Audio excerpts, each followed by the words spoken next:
25 वर्षीय विनोद, जो कि कर्नाटक के रहने वाले थे। विनोद की शादी सोनम से हुई थी। सोनम बेहद ही खूबसूरत थी।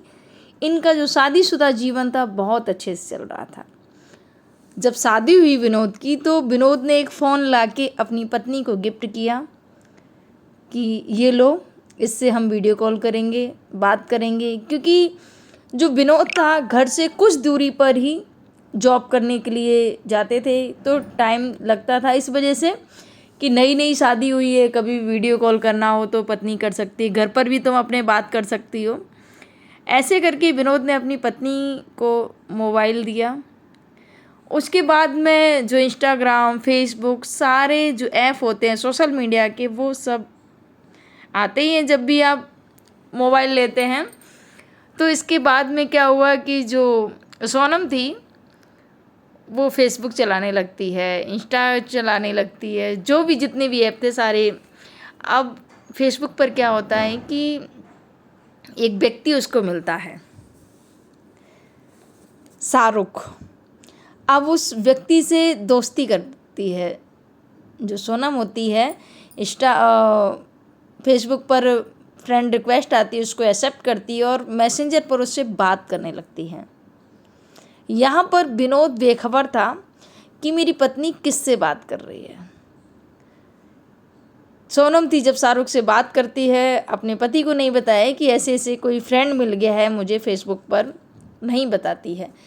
इसके बाद में उनकी बातचीत होने लगती है। जो सोनम होती है वो अपना पर्सनल नंबर भी दे देती है। जब नंबर दे देती है तो डायरेक्ट कॉल होने लगती है, दोनों की बातचीत होने लगती है। और जब विनोद घर से बाहर काम के लिए जाता है, तभी सोनम उससे बात किया करती है। धीरे धीरे ये सिलसिला चलता रहा। एक दिन जब विनोद घर पर नहीं था, तभी शाहरुख मिलने के लिए आता है, सोनम से मिलता है आके और उससे बातचीत करता है। धीरे धीरे बात उनकी आगे बढ़ने लगती है। अब जो सोनम थी अपनी पति की ओर ध्यान ना देके उस प्रेमी के चक्कर में पड़ जाती है। और शाहरुख ने भी बहुत सारे उसको सपने दिखाए, चांद तारे तोड़ने तक की बात कर डाली और बोला कि मैं तुम्हें बहुत प्रेम करता हूँ और बहुत खुश रखूँगा वगैरह वगैरह, बहुत सारे सपने दिखा दिए। इसके बाद में जो सोनम होती है पूरे उसके झांसे में फंस चुकी थी।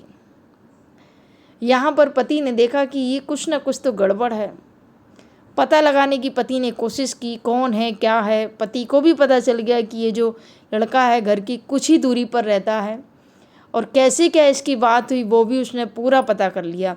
लेकिन विनोद को ये पता नहीं था कि ये जो मेरी पत्नी है ये इसके साथ में कुछ और ही इसकी खिचड़ी पक रही है।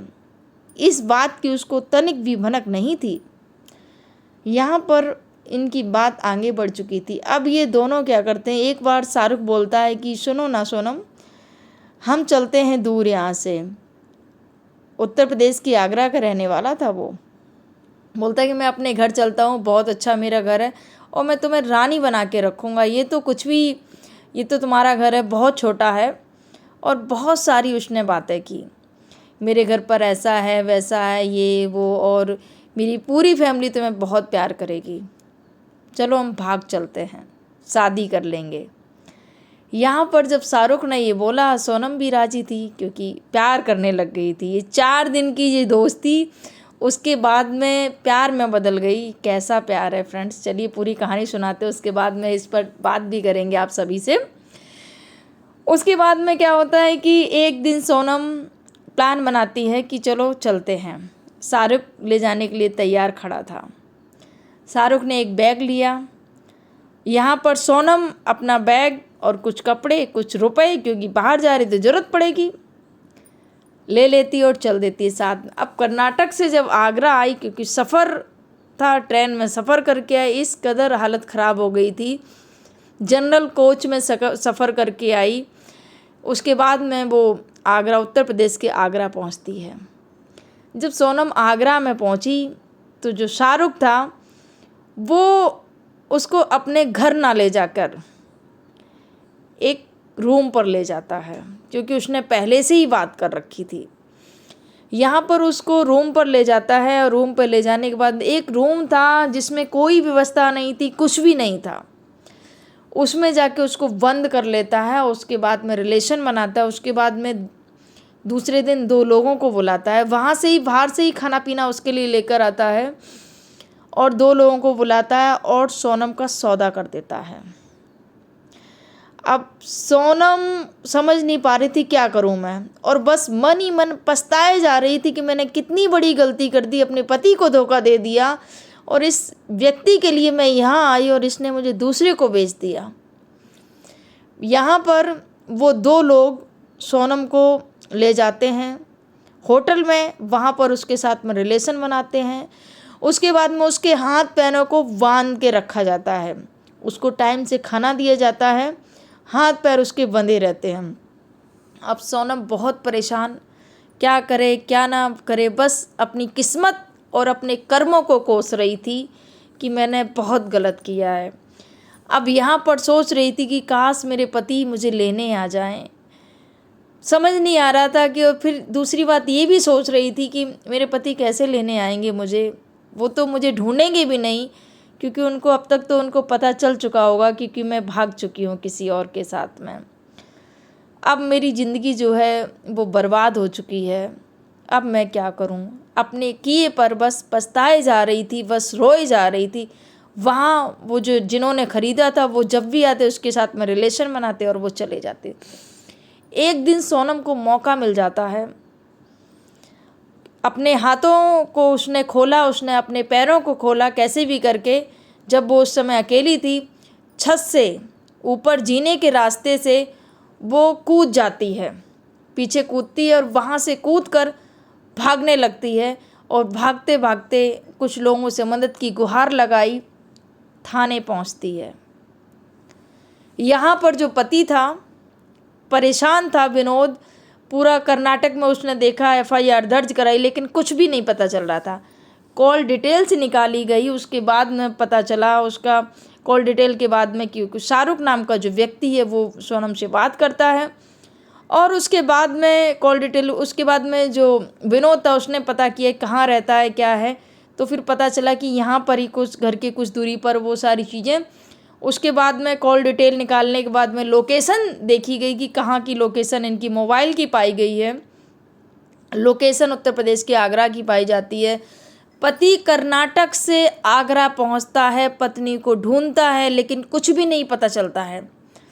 तब जाके थाने में, वहाँ के जो लोकल थाना होता है वहाँ पर FIR दर्ज कराता है कि ऐसे ऐसे करके लोकेशन, मतलब यहाँ मेरी पत्नी की पाई गई है।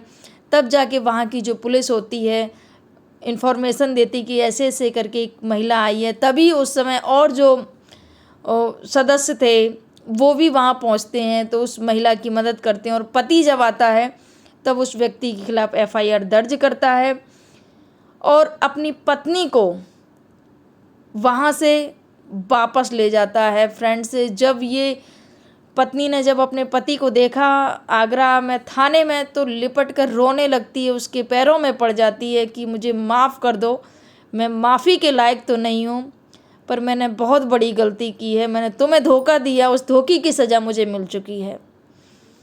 मेरे साथ जो हुआ है बहुत गलत हुआ है और इस शाहरुख को मैं नहीं छोड़ूंगी, उसके खिलाफ FIR दर्ज, उसको पकड़वा के उसको जेल ही में भिजवाऊंगी, क्योंकि इसने जो किया है। फ्रेंड्स, यहाँ पर सोनम को ग्लानि हुई, शाहरुख को पकड़ा गया और जो लोग थे उनकी भी जांच की गई कि कौन थे, उनको भी पकड़ा गया। 2 लोगों ने जिसने सोनम को ख़रीदा था, उसको बंधक बनाया था, उसके साथ में गलत किया था, उन सबको भी गिरफ्तार किया गया।